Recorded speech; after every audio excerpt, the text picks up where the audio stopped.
Hello guys, welcome to MG pharma channel. तो आज हम सीखने वाले हैं human anatomy and physiology, scope of anatomy and physiology. तो हम आज क्या देखेंगे कि एनाटॉमी मीन्स व्हाट और फिजियोलॉजी मीन्स व्हाट। तो एनाटॉमी मीन्स कि structure of body, physiology means function of body. तो चलिए, anatomy is a science that deals with the study of structure of the body and the relationship of various part to each other. Anatomy में हमारी जो body का structure है उसका study किया जाता है। उसमें दो होते हैं एनाटॉमी के टाइप, एक होता है जो मैक्रोस्कोपिक एनाटॉमी और दूसरा माइक्रोस्कोपिक। मैक्रोस्कोपिक में हमारे ऑर्गन का स्टडी किया जाता है, लार्ज होता है, लार्ज ऑर्गन। और माइक्रोस्कोपिक मीन्स स्मॉल, जो कि आँखों से नहीं दिखते, जो हम सेल का और हमारे टिश्यू का जो स्टडी किया जाता है वो माइक्रोस्कोपिक एनाटॉमी में होता है। ओके, तो चलिए फिजियोलॉजी देखते हैं। Physiology is a science that deals with the study of function of the body. जो हमारे बॉडी का जो फंक्शन है उसका स्टडी किया जाता है, उसे फिजियोलॉजी कहते हैं। हमारे बॉडी में वेरियस ऑर्गन है, वेरियस सिस्टम है। सेंट्रल नर्वस सिस्टम, जिसमें ब्रेन और स्पाइनल कॉर्ड होता है, जो उनका फंक्शन होता है, मीन्स ब्रेन का जो फंक्शन होता है, स्पाइनल कॉर्ड का जो फंक्शन होता है जो कि कोऑर्डिनेशन करना, ब्रेन का सिग्नल ट्रांसफ़र करना। हमारे सेंसरी और मोटार नर्व होते हैं उसमें। सेंसरी नर्व मीन्स कौन से नर्व, जो कि हमें आपका सेंस ऑर्गन, नोज़, ईयर, आपकी टंग, आपकी स्किन, ये जो ऑर्गन होते हैं 5 ऑर्गन होते हैं, वो क्या करते हैं, सेंस पास करते हैं आपके ब्रेन को। जब भी आप किसी भी हॉट जगह आपका हाथ रखोगे तो आपको सेंस पास होगा, तो फटाक से आपका सेंसरी ऑर्गन आपके ब्रेन को सिग्नल पहुंचाता है कि इसमें हानि है, मतलब ये रिस्की काम है या रिस्क है इसमें, हम अपना हाथ पीछे लें। तो ये होता है, उसमें सेंसरी नर्व आपके ब्रेन को सिग्नल पहुंचाते हैं और ब्रेन आपके मोटार नर्व से आपको सिग्नल पहुंचाते हैं कि आपको अब हाथ पीछे लेना है। तो ऐसा होता है।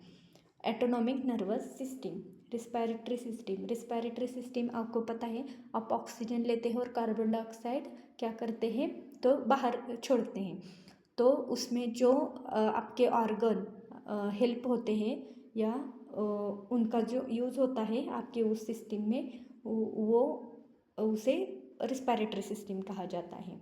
जो फर्स्ट आपके नोज़, फेरेंक्स, लैरिंक्स, नेक्स्ट आपके लंग्स और आपके अल्वियोलाई, ये होते हैं। Blood and body fluid, circulatory system.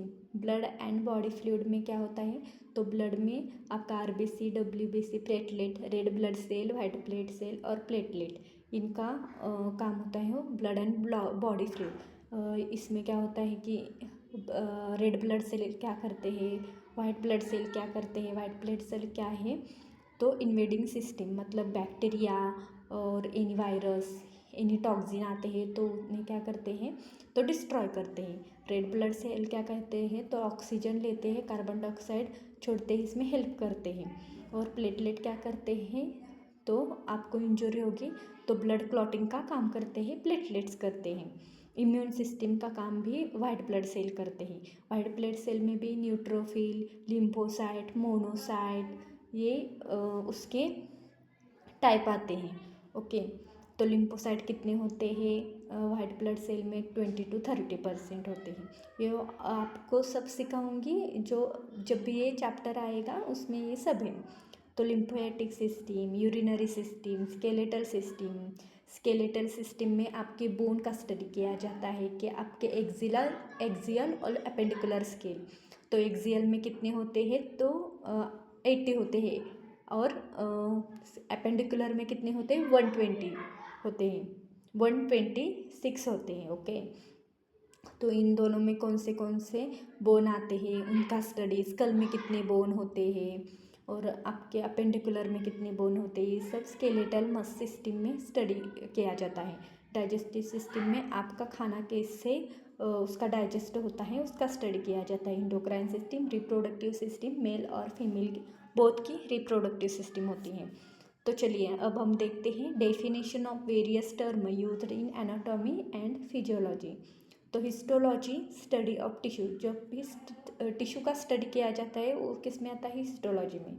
Histopathology microscopic study tissue for sign of disease, microscopic study किया जाता है tissue for sign of disease. Cytology means study of structure and function of cell. Cytology में structure and function, cell का जो structure और function है उसका study किया जाता है। ये बहुत इंपॉर्टेंट है आपकी एमसीक्यू टाइप में, जो कि हमारे एग्ज़ाम में आते हैं और हमारे सिलेबस में भी यही है। तो हमारे जो यूनिवर्सिटी के एग्ज़ाम है उसमें भी ये आते हैं, तो दोनों के लिए ये बहुत इम्पॉर्टेंट है। तो ये आपको ध्यान में रखना है कि cytology means what, histology means what. और आप मेरा चैनल प्लीज़ सब्सक्राइब कीजिए और बेल आइकन को प्रेस कीजिए, लाइक कीजिए, जैसे कि मैं और वीडियो बनाऊंगी तो आपके पास पहुंच सकते हैं। Okay, cytology structure and function of cell. Pathology study of nature, cause and process of disease. Osteology study of bone, osteology means study, किसका स्टडी किया जाता है, बोन का स्टडी किया जाता है। पैथोलॉजी मीन्स नेचर कैसा है, डिसीज़ का नेचर कैसा है, कॉजेस क्या है, मतलब किस वजह से वो डिसीज़ हुआ है और वो डिसीज़ की प्रोसेस क्या है, ये सब आता है तो पैथोलॉजी में आता है। Next orthology study of joint, जो हमारी जॉइंट है वो जॉइंट का जो स्टडी होता है ऑर्थोलॉजी कहते हैं। मायोलॉजी मसल का जो स्टडी होता है उसे मायोलॉजी कहा जाता है। स्पेलेंकोनोलॉजी स्टडी ऑफ ऑर्गन का जो स्टडी किया जाता है, विसेरा का स्टडी किया जाता है, स्पेलेंकोनोलॉजी में होता है। न्यूरोलॉजी आपकी नर्वस सिस्टम है उसका स्टडी किया जाता है, न्यूरोलॉजी में आता है।